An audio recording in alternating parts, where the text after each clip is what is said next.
Okay. तो previous lecture में जो भी हमने पढ़ा था वो ये सारे प्रोसेस के बारे में डिस्कस कर लिया था कि क्या क्या प्रोसेस होते हैं, उसको हम लोगों ने समझ लिया। सारे प्रोसेस को हम लोग डिस्कस कर चुके हैं, ये भी डिस्कस कर चुके हैं। स्टिल अगर किसी को कोई डाउट हो तो मुझसे पूछ सकता है, एनी टाइम वो मुझसे क्वेश्चन पूछ सकता है। ठीक है ना। अभी हम थोड़ा समझ लेते हैं, पंप वर्क को समझ लेते हैं और इस चीज़ों को समझ लेते हैं, तो क्लियर हो जाएगा चीज़ें सारी, कैसे कैसे क्या क्या होता है। ठीक है। पंप वर्क जो है, पंप वर्क को हम नेगलेक्ट करते हैं। पंप वर्क क्या है कि देखो, फर्स्ट मेथड ये होता है कि हम H4 - H3 करते हैं तो हमारा पंप वर्क निकल जाता है। सेकंड मेथड क्या होता है कि पंप जो होता है हमारा ओपन सिस्टम होता है। तो ओपन सिस्टम, ओपन साइकिल है, ओपन सिस्टम है, तो हमारा जो वर्क W होता है वो क्या होता है, इंटीग्रेशन माइनस VdP होता है। ठीक है। लिक्विड जो होता है वो इनकम्प्रेसिबल, ओपन सिस्टम में क्या होता है, लिक्विड इनकम्प्रेसिबल होता है। वो इनकम्प्रेसिबल है मतलब वॉल्यूम क्या होगा, कांस्टेंट है। तो जो हमारा वर्क है जो पंप का वो क्या हो जाएगा, dP जो है dP हो जाएगा। अब हमको यहीं पे इंटीग्रेट कर दें, इंटीग्रेशन कर दोगे ना तो ये निकल के आ जाएगा P2 - P1। तो यहाँ से ये जो लिखा है ना वही है। तो वर्क डन निकालने के दो तरीके हैं। पहला तरीका ये है कि आप सीधे वर्क ऑफ पंप निकालना है तो H4 - H3 कर दीजिए। दूसरा निकालना है अगर तो वर्क पंप निकालना है तो V इंटू डेल पी मतलब क्या है, P2 - P1। ये कर सकते हैं आप। यहाँ से आपको समझ में आ गई होगी दोनों चीज़ें। Very nice, very very nice. ठीक है। यहाँ पे एक क्वेश्चन है कि Carnot cycle is not a practical cycle for thermal power plant. ठीक है, वेरी नाइस। क्यों, बिल्कुल ठीक बात है। देखिए यहाँ पर रैंकाइन साइकिल देखिए, 1 2 3 4, this is a 1, this is a 2, see 1 2 3 4, 4 से 1 और ये यहाँ गया। तो कहने मतलब ये है, आपको ग्राफ समझना है, समझ रहे हैं, आपको ग्राफ समझना है। तो रैंकाइन साइकिल हमारा ये है 1 2 3 एंड 4, ये हमारा रैंकाइन साइकिल है। ग्राफ में आप देखने की कोशिश करेंगे तो आपको समझ में आएगा कि 1 2 3 4 कहाँ पे है। ठीक है, कहाँ पे है 1 2 3 4 वो आपको दिख जाएगा। ये 1 है, दिस इज़ 2, दिस इज़ 3, जो हमारा ये साइकिल है, ये रहा, ये रहा, this is the 4, this is 4, और यहाँ पे क्या आ जाएगा, ये 4 है, यहाँ पे 1 है, 1 डैश है। उसके बाद आप देखेंगे कि आपका पॉसिबल कॉर्नोट साइकिल क्या क्या है। तो पॉसिबल कॉर्नोट साइकिल बात करेंगे तो 1 dash C, 1 dash C, 1 dash, 1 dash हो जाएगा, ये 1 डैश ये है। ठीक है, 2 dash, 3 dash, 4 dash, this is the possible Carnot cycle. 1 dash, again 1 dash, 2 dash, 3 and 4 double dash, ये भी कॉर्नोट साइकिल है।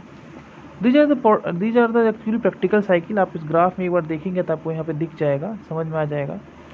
जो 0.4 है, जो 4 डैश है, वहाँ पे जो प्रेशर होगा, जो प्रेशर है, जो हमारा प्रेशर है P4 डबल डैश। ठीक है, तो 0.4 डैश डबल डैश जो है, this is the 0.4 double dash, उसका जो प्रेशर होगा वो P4 डैश से क्या होगा, ज़्यादा होगा। ठीक है, as heat addition at constant pressure, बल्कि हीट एडिशन का हो रहा है कांस्टेंट प्रेशर पे हो रहा है। यहाँ तक आपको बात समझ में आ रही है? आगे बढ़ते हैं। अब यहाँ लिखा हुआ है, उसको नोट्स को समझिए। कह रहे हैं the drainage friction at the end of the turbine expansion will be very less. किस केस की बात कर रहे हैं, क्यों ये हम बात कर रहे हैं कि कॉर्नोट साइकिल जो है, जो हमारा कॉर्नोट साइकिल है वो प्रैक्टिकली पॉसिबल तो है नहीं। तो वो क्यों पॉसिबल नहीं है, वो पॉइंट है यहाँ पे। तो drainage friction at the end of the turbine, जहाँ पे टर्बाइन एंड हो रहा है, जैसे यहाँ पे हमारा रैंकाइन साइकिल है, ये रैंकाइन साइकिल है, यहाँ पे देखिए ये जो दिख रहा है ना आपको, ये जो पॉइंट दिख रहा है, ये रैंकाइन साइकिल है। But in case of Carnot cycle, जो हमारा ड्राइनेज फ्रिक्शन है, यहाँ पे जो पॉइंट आ रहा है वो क्या आ रहा है ना, वो वेरी लेस हो रहा है। There will be problem of blade erosion. देखिए, ड्राइनेज फ्रिक्शन लेस होने का मतलब है कि स्टीम में कुछ मॉइस्चर्स जो है वो रह जाएंगे, जो नमी जिसे बोलते हैं, वो नमी रह जाएगी। और वो जो नमी है माय डियर, वो जाके जो है ब्लेड को क्या करेगा, इरोजन कर देगा, उत्पन्न कर देगा। इसमें अगर हम कॉर्नोट साइकिल यूज करते हैं तो बात आप समझिएगा। सी द ग्राफ, यहाँ पे जो ये 1 2 दिख रहा था, यहाँ पे ये जो x की वैल्यू है वो क्या रहा है, लेस है। सेकंड है, it is not possible to control condensation process in such pressurized manner as the quality of steam required at the point 3 dash। जिस तरीके की हमें सिंपल सी बात है कि यहाँ पे क्या हो रहा है ना, ये ड्राइनेज फ्रिक्शन कम है 2 डैश पे, और it is not possible to control the condensation control करना इनके लिए पॉसिबल नहीं होगा कि इस तरीके की हमको क्वालिटी चाहिए एट पॉइंट 3 पे। Third point, it is not possible to design a compression device which can handle both liquid and plus vapour mixture. इस तरह भी कोई हैंडल नहीं है हमने जो है जो हमारा वो कर सके, जो है कंट्रोल कर सके जो है कंबंसन को और लिक्विड को, वेपर को, मिक्सचर को। If such a device possible then compression work done will be very large. Compression work should be very large, ठीक है। It is not possible to add heat at constant temperature with decreasing the pressure, then efficiency of Carnot cycle is more than Rankine cycle, the work done of Rankine cycle is more than the Carnot cycle। this is the reason कि हम जो है Rankine cycle use करते हैं, Carnot cycle use नहीं करते हैं। Efficiency तो Carnot cycle ज़्यादा होती है, बट वर्क डन की बात करेंगे तो वो कम होती है। तो see the reason, note down this point, these are the important point actually, note down, ठीक है। ओके, आगे बढ़ते हैं।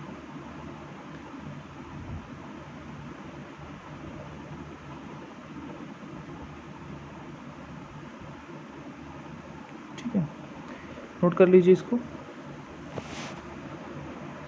अब हमें डिस्कस करना है कि हाउ हम कैसे efficiency variation of Rankine cycle. देखिए ये बेसिकली जो हमें अगला हमारा हेडिंग है वो कैसे मेथड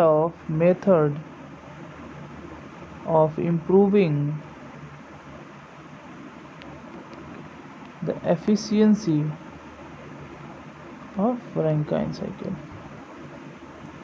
ठीक है। तो इस चीज़ को समझना है, समझिए कैसे हम एफिशिएंसी को इंक्रीज करेंगे, वेरिएशन करेंगे डिफरेंट केसेस में। तो अगर सबसे पहला अगर हम केस लेते हैं, जो वो केस कौन सा लेते हैं, कंडेंसर प्रेशर को क्या कर रहे हैं हम, डिक्रीज कर रहे हैं। अगर कंडेंसर प्रेशर को डिक्रीज करने जा रहे हैं हम लोग, अगर हम कंडेंसर प्रेशर को डिक्रीज करने जा रहे हैं, तो उस केस में जो है हमारे एफिशिएंसी पे क्या फ़र्क पड़ेगा। ध्यान से देखिए, this is the this line, this is the condenser. ये हमारा जो एक्चुअल बिफोर है, मतलब बिफोर की बात कर रहे हैं कि हमारा बिफोर की बात कर रहे हैं। तो हमारा साइकिल क्या है, 1 2 3 and 4, this is the before. But जब हम मॉडिफिकेशन कर दे रहे हैं उस टाइम जो हमारा साइकिल हो जा रहा है 1 2 डैश 3 डैश 4 डैश, क्या मॉडिफिकेशन किया, कंडेंसर प्रेशर को क्या कर दिया, डिक्रीज कर दिया। तो ये लाइन क्या हो गया, मॉडिफिकेशन। तो माय डियर, आप एफिशिएंसी का फॉर्मूला क्या जानते हैं, this is efficiency formula 1 - QR/QA। अगर आप ये देखिए कि हमारा ये एरिया और फिर जो है आपका दिस एरिया किसका एरिया ज़्यादा लग रहा है, हीट रिजेक्शन किसका ज़्यादा हो रहा है। तो हीट रिजेक्शन आप देखोगे कि हीट रिजेक्शन किसका ज़्यादा हो रहा है, हीट रिएक्शन किससे, जब डिक्रीज करने के बाद हीट रिएक्शन कम हो रहा है और इसमें क्या हो रहा है, हीट रिएक्शन ज़्यादा हो रहा है। तो हम देख पाएंगे कि हमारा हीट रिएक्शन कम हो रहा है, तो अगर कम हो रहा है, हीट सप्लाई कांस्टेंट है, तो एफिशिएंसी क्या होगा, इंक्रीज कर जाएगी, एफिशिएंसी इंक्रीज कर जाएगी, बिल्कुल इंक्रीज कर जाएगी। समझिएगा तो सब समझ में आ जाएगा, समझने का प्रयास करें।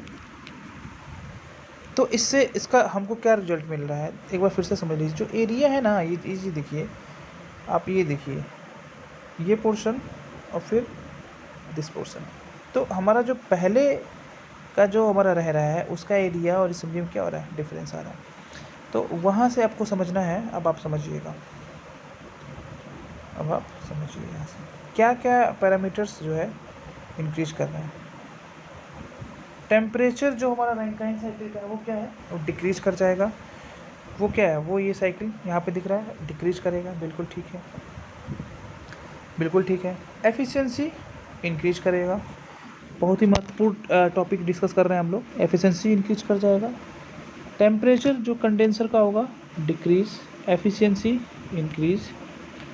ड्राइनेस फ्रैक्शन जो होगा वो क्या होगा, सॉरी यहाँ पे डिक्रीज करेगा, ड्राइनेस फ्रैक्शन डिक्रीज करेगा। ड्राइनेस फ्रैक्शन जिस डिक्रीज का मतलब हो गया मॉइस्चर कंटेंट क्या हो जाएगा भाई, increase. Work of turbine increase, देखिए पहले इतना था, अब बढ़ के कितना हो गया, अब बढ़ के इतना हो गया। पंप पहले ये था, अभी इतना हो गया, पंप का भी एफिशिएंसी क्या हो जाएगा, वर्क डन आउटपुट इंक्रीज कर जाएगा। नेटवर्क आउटपुट भी इंक्रीज करेगा। हीट सप्लाई में क्या हो गया, एरिया इंक्रीज हो जाएगा ना, पहले इतना ही एरिया था, अभी बढ़ के कितना हो गया, इतना हो गया। Heat supply will be increase, heat rejection में भी इंक्रीज, में भी decrease, and temperature of the molecule increase. तो कहने का तात्पर्य यह है कि एफिशिएंसी इंक्रीज कर जाएगा इन केस कंडेंसर प्रेशर, तो जब हम इंक्रीज करेंगे तो एफिशिएंसी क्या होगी, इंक्रीज कर जाएगी, और साथ साथ में ये सारे पैरामीटर्स क्या होंगे, इंक्रीज करेंगे। तो ये बहुत ही इंपॉर्टेंट है, आपको ध्यान देना है इस चीज़ को। ओके, ठीक, यहाँ तक आपको बात समझ में आ गई। अगला हम जो डिस्कस करेंगे कि हमारा बॉयलर प्रेशर अगर हम इंक्रीज कर देते हैं तो क्या फ़र्क पड़ेगा। तो बॉयलर प्रेशर जब इंक्रीज करोगे तब भी ग्राफ को समझो, ग्राफ को देखो ग्राफ को, इस ग्राफ को देखो। अब देखो, ये जो प्रोसेस तुमको दिख रहा है ना, ये हमारा ओरिजिनल बॉयलर है, हमारा क्या है, रैंकाइन साइकिल है। लेकिन अभी हमने क्या किया, जो हमारा बॉयलर प्रेशर है ना, इसको इंक्रीज कर दिया, कहाँ ला दिया, ये कर दिया, ठीक है, समझो मेरी बात को, इंक्रीज कर दिया, ये हमारा बॉयलर प्रेशर क्या हो गया, इंक्रीज हो गया। अब माय डियर, जब बॉयलर प्रेशर इंक्रीज हो गया तो जो हीट सप्लाई है, एफिशिएंसी का फॉर्मूला क्या है, 1 - QR/QS, ठीक है। QR तो कांस्टेंट है, कोई इशू नहीं है ये, लेकिन जो हीट सप्लाई का एरिया है माय डियर, जब हमने इंक्रीज किया तो ये एरिया ना बढ़ गया, दिस एरिया क्या हो जाएगा, इंक्रीज कर जाएगा, और नॉर्मली ये एरिया था। तो कहीं ना कहीं देख रहे हो कि हीट सप्लाई क्या हो रहा है, इंक्रीज हो जा रहा है, पुराने से नए वाला हीट सप्लाई इंक्रीज हो। जब हीट सप्लाई इंक्रीज करेगा, ये वैल्यू इंक्रीज करेगी, तो ये वैल्यू क्या होगी, लेस आ जाएगी। जब ये लेस आएगी तो 1 जब लेस करेंगे तो क्या हो जाएगा, मोर आ जाएगा। तो efficiency will be increases in case of boiler decrease.